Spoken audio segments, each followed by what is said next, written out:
Alors, Strange Academy, où l'illustration complète est parfaite du fait que je ne supporte plus de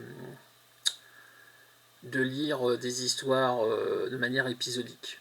Mais clairement, clairement. Puisque là, il y a un petit moment que je l'avais acheté, je ne l'avais pas encore lu, hein. Le 1 et le 2, je les avais enchaînés assez rapidement. Celui-là, j'ai eu d'autres trucs à faire et puis j'ai eu d'autres priorités de lecture. Ce qui fait que quand je me suis mis à lire ça, il y a beaucoup de choses qui m'étaient sorties de la tête par rapport aux deux premiers albums. En plus, quand je l'ai lu, j'étais pas chez moi, donc j'avais pas les deux premiers albums, donc j'ai continué de le lire comme ça en tant que tel. Je pense que si j'avais été chez moi, j'aurais arrêté, j'aurais repris la lecture du 1 et du 2 avant de relire le 3. Avant de lire le 3, pardon. Et d'ailleurs, je me ferai sûrement une relecture prochainement des trois albums.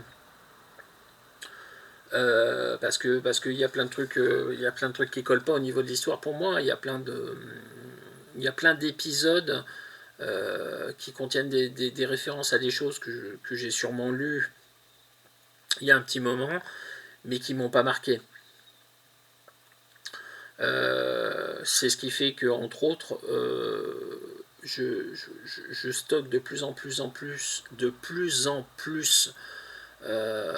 d'histoires en plusieurs parties pour les lire en intégralité d'un coup.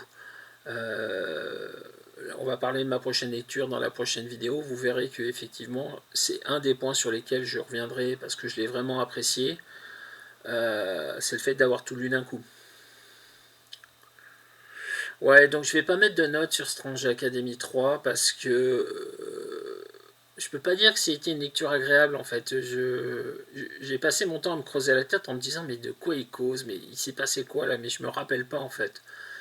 Et comme c'est une série nouvelle avec des nouveaux personnages, puisque la plupart des personnages ont été créés pour cette série et sont apparus avant uniquement dans les deux premiers albums. Ben ouais, encore une fois, il y a plein de choses qui me sont passées au-dessus de la tête.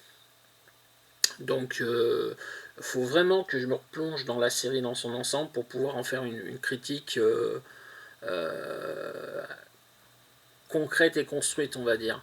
Euh, c'est pas mal, j'adore le dessin d'Umberto Ramos. Scotty Young sait écrire des séries comme ça, avec des groupes de jeunes. C'est pas ennuyeux, mais quand on passe son temps à se creuser la tête, à essayer de se rappeler ce qui s'est passé, qu'en plus ça revient pas, c'est encore une fois, c'est pas agréable. À relire.